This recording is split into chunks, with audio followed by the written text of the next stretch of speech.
है महमूद गजनवी। मगर ये भी तुम्हें पता होना चाहिए, अल्लाह अकबर, महमूद गजनवी उस शख्सियत का नाम है जब तक 1000 मर्तबा आकाए करीम पर वो दुरूद नहीं पढ़ते थे उस वक्त तक बिस्तर पर नहीं जाते थे, उस वक्त तक सोने के लिए नहीं जाते थे। आज लोग छोटे मोटे कारोबार करते हैं, 3-3 घंटे फिल्मों के लिए तो निकाल लेते हैं, रोजाना 1 घंटा सीरियल के लिए तो निकालते हैं। बताओ, जिस नबी का कलिमा पढ़ते हो उस नबी को रोजाना तोहफे में कुछ पेश भी करते हो? नादान इंसान, तू अपने दोस्तों को तोहफा भेजता है, तू अपने यारों को तोहफा भेजता है। आज तक तुमने अपने नबी के लिए क्या तोहफा भेजा और कितना तोहफा भेजा और किस अंदाज से भेजा?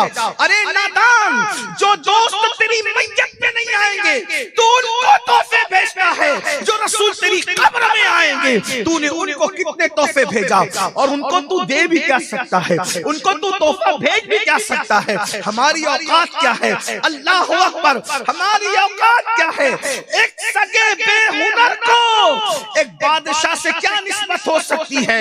मेरे दादा मुर्शिद लिखते हैं, या रसूल अल्लाह, कहां हम खाक उफ्तादा, कहां तुम्हें शहे वाला, अगर मिसले जमीन हम है तो मिसले आसमां तुम हो। ये क्या मैंने कहा? मिसले समा तुम हो, माज़ अल्लाह, मुनज़्ज़म मिस्ल से बरतर, ज़िहार महबूब गुमा तुम हो। मैं भूला आपकी रिफ़त से निस्बत ही हमें क्या है, मैं भूला आपकी रिफ़त से निस्बत ही हमें क्या है। वो कहने भर की निस्बत थी, कहां हम हैं कहां तुम हो। अल्लाह अकबर, वो लामकां पर की सैर करने वाला रसूल, क्या निस्बत, हमारी औकात क्या है? ये तो उनका करम है कि वो हमें अपना कहते हैं, वो हमें अपना, क्या बड़ी हस्ती है, और वो हमें अपना कहते हैं। हुजूर जब भी कहते तो क्या कहते हैं? उम्मती, मेरी उम्मत। हुजूर क्या कहते हैं? मेरी उम्मत। यही तो बात है, गुनाहगारम व लेकिन खुश नसीबम, गुनहगार हूं मगर खुश नसीब हूं। क्यों? इसलिए कि उनका उम्मती, उनके उम्मती होने का एजाज जितना बड़ा, हमें बादशाह होने पर वो एजाज नहीं जो उनके उम्मती होने पर एजाज है। इसलिए कि बादशाहों का ठिकाना कहां होगा कहां नहीं होगा इसकी कोई गारंटी नहीं है, लेकिन जिसको हुजूर अपना कहते उसका ठिकाना तो जन्नत ही हो। हम रसूलुल्लाह के जन्नत रसूलुल्लाह, वला सौफा युअतीका रब्बुका फतरदा भी तो देखो। तो बात दूर न निकले, अर्ज ये कर रहा था, हुजूर को तोहफा भेजा करो अगर उनके सच्चे उम्मती हो तो। और तोहफे में उनको क्या भेजे? जिसका लौहो कलम पे कब्जा हो उसे कौन सा कलम तोहफे में दोगे? जिसके लिए अल्लाह की किताब उतरी है उसको कौन सी किताब तोहफे में भेजोगे? जिसके लिबासे नाज को कायनात के लिए अमान करार दिया जाए उसे कौन सा लिबास भेजे? अगर हम जाहिरी हयात में होते तो कुछ कर सकते थे, लिबास अमामा कुछ नालैन पेश कर सकते, लेकिन यहाँ तो 14 सदियों के बाद हम आए दुनिया, कुछ भेज भी नहीं सकते। तो बेहतरीन तोहफा हुजूर के लिए अगर कुछ भेज सकते हो तो उसे दुरूद शरीफ कहते हैं। और दुरूद शरीफ इतना अजीम तोहफा है कि हदीस पाक में आता है, जब हम आका पर एक बार दुरूद पढ़ते हैं, बुखारी शरीफ की हदीस से अल्लाह के रसूल फरमाते हैं, मन सल्ला अलैया वाहिदा सल्लल्लाहु अलैहि अशरा, जो एक बार मुझ पे दुरूद पढ़ता है 10 बार अल्लाह उस पर दुरूद नाजिल फरमाता है। हुजूर पे एक बार दुरूद पढ़ने वाला कितना बुलंद हो जाता है कि अल्लाह उस पर 10 मरतबा दुरूद नाजिल फरमाता, अल्लाह नाजिल फरमाता। और तुम एक बार पढ़ते हो खुदा तुम पे 10 नाजिल फरमाता है। 100 बार पढ़ो तो, 500 बार पढ़ो तो, 1000 बार पढ़ो तो। और दुरूद पढ़ने वाला जो कसरत से दुरूद पढ़ता है खुलूस से दिल से, मरने के बाद उसकी कब्र को मिट्टी नहीं, उसके जिस्म को कब्र की मिट्टी नहीं खा सकती। जो कसरत से दुरूद पढ़े कब्र की मिट्टी उसका जिस्म नहीं खा सकती, बल्कि फिर उसका कफन भी मैला नहीं होता। तो सुल्तान महमूद गजनवी 1000 बार रोजाना दुरूद शरीफ पढ़ते थे, उसके बाद ही बिस्तर पे जाते थे। बल्कि एक मर्तबा तो ऐसा हुआ कि किसी हुकूमत की मसरूफियत में दुरूद पढ़ना भूल गए, तो अल्लाह के रसूल अलैहिस्सलाम ने आशिक़े रसूल के ख्वाब में तशरीफ लाकर फरमाया कि महमूद से कहना कि रोजाना जो तोहफा भेजते थे वो आज पहुंचा नहीं। हाय हाय, देखो ये इश्क वालों पर मेरे आका का इनाम है। कोशिश करो कि मुख्तसर दुरूद सल्लल्लाहु अलैहि वसल्लम इसको 500 बार पढ़ा करो। 5 मिनट 6 मिनट का काम है, 1000 बार पढ़ोगे तो 10-15 मिनट का काम है। सबसे मुख्तसर दुरूद शरीफ यही है। और आका अलैहिस्सलाम की एक हदीस ये भी है कि जब कोई दुरूद पढ़ता है तो फरिश्ता उसके और उसके बाप के नाम के साथ अल्लाह के रसूल की बारगाह में वो दुरूद पेश करता है। फुला इब्ने फुला ने आप पे दुरूद भेजा। इसकी उसकी गीबत करने से क्या मिलना, इसकी उसकी चुगली करने से क्या मिलना, गाली गलोच करने से क्या मिलना, इसके उसके बारे में बकवास करने से क्या मिलना, होटलों पर बैठ करके इधर उधर की बातें हाँकने से क्या मिलना। अल्लाह के बंदो हुजूर पे दुरूद पढ़ो। हजरत सैयदी काफी मुरादाबादी रहमतुल्लाह अलैह लिखते हैं, कहते हैं कि बड़े मजे में कहते हैं,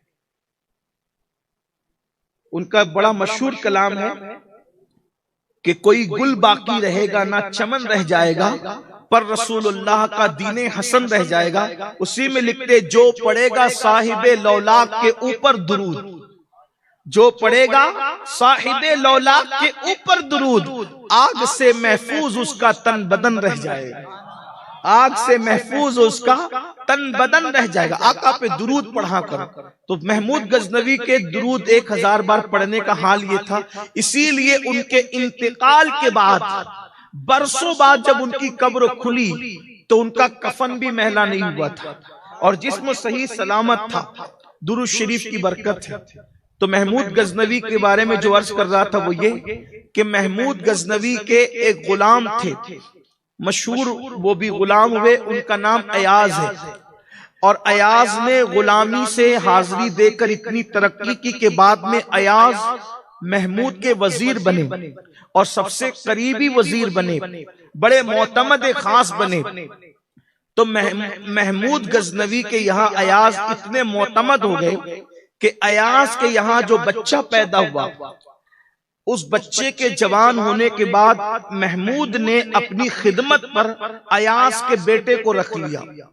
जो भी काम काज बहुत घरेलू होते और जाती होते और महमूद की जात से मुताल्लिक होते, तो महमूद वो सारे काम अयाज के बेटे को कहता। महमूद भी बड़े आशिक रसूल, अयाज भी बड़ा आशिक रसूल। अयाज ने हुजूर के इश्क में अपने बेटे का नाम मोहम्मद रखा। अल्लाह के रसूल अलैहिस्सलाम फरमाते हैं जब तुम्हारे यहाँ बेटा पैदा हो तो उसका नाम मोहम्मद रखा कर। बल्कि एक मकाम पर यह भी फरमाया तुम्हें क्या बुरा लगता है, तुम्हारा क्या बिगड़ता है कि तुम्हारे घर में 3 बेटे और तीनों का नाम मोहम्मद हो। ये भी मोहब्बत की अलामत है। और ये एक हदीस पाक का मफहूम है कि जिसने अल्लाह के रसूल के इश्क और मोहब्बत में अपने बेटे का नाम मोहम्मद रखा, अल्लाह बाप बेटे दोनों पर जहन्नम की आग को हराम फरमा दे। बरकत है हुजूर के नाम की। जिसके नाम की इतनी बरकत है उसकी जात की बरकतों का आलम क्या हो। तो महमूद गजनवी बड़े आशिक रसूल, अयाज के बेटे को खिदमत में रखा था। एक दिन गुस्ल खाने में अयाज के बेटे ने पानी रखा गुस्ल के लिए, और कोई जरूरत की चीज रखना भूल गया, तौलिया वगैरह कोई जरूरत की चीज रखना भूल गया। तो अंदर से महमूद गजनवी ने आवाज लगाई, ओ अयाज के बेटे, वो फला चीज तुमने नहीं रखी। जब ये आवाज आई तो अयाज खड़े हो गए, महमूद गजनवी का इंतजार करने लगे। महमूद जब गुस्ल खाने से बाहर आए तो कहने लगे बादशाह सलामत, अगर जान को बख्श दें तो एक सवाल कर सकता हूं, जान बख्शी हो तो एक सवाल पूछ सकता हूं। महमूद ने बड़े खुशदिली खंदा पेशानी से कहा, अयाज तुम्हें खौफजदा होने की क्या जरूरत, तुम्हें तो इजाजत है, तुम हर बात कर सकते हो, बोलो क्या पूछना चाहते हो। तो अयाज ने इंतहाई अदब और लजाजत से कहा कि गुलाम ज़ादे से क्या गलती हो गई कि आपने उसका नाम लेने की बजाय आपने अयास का बेटा कह के पुकारा। आप जब भी मेरे बेटे को पुकारते हैं तो उसका नाम लेकर पुकारते हैं। आज आपने मेरे बेटे को अयास का बेटा कह के क्यों पुकारा, नाम लेके नहीं पुकारा? कहीं ऐसा तो नहीं कि आप नाराज है उससे? मुझे खौफ लगता है कि मेरे बेटे से कहीं आप नाराज तो नहीं। अयास की ये बात सुनकर हजरत महमूद गजनवी का तेवर बदल गया। फरमाया, अयास तेरे बेटे का नाम मोहम्मद है, और जब मैं हम्माम में था उस वक्त मेरा वुजू नहीं था, मैं नाम मोहम्मद कभी भी बेवुजू नहीं लिया करता। बादशाह लोगों का हाल ये था, इसलिए कि वो तो अपने आप को गुलाम, कौन बादशाह वहां और किसकी औकात क्या है, किसकी हैसियत क्या है, जिसे जो मिला है दरे मुस्तफा से मिला।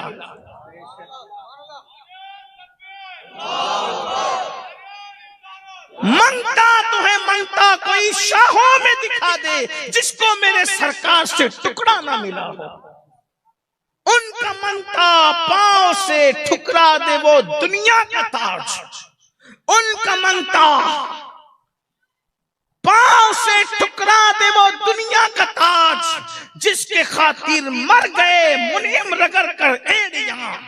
और एक मकाम पर मेरे इमाम फरमाते हैं, क्यों ताजदारों ख्वाब में देखी कभी वो शय, क्यों ताजदारों ख्वाब में देखी कभी वो शय, जो आज झोलियों में गदायाने दर की है। बादशाह के खजाने में वो चीज नहीं है जो मोहम्मदुर रसूलुल्लाह के गुलामों की झोली में मौजूद है। तो ये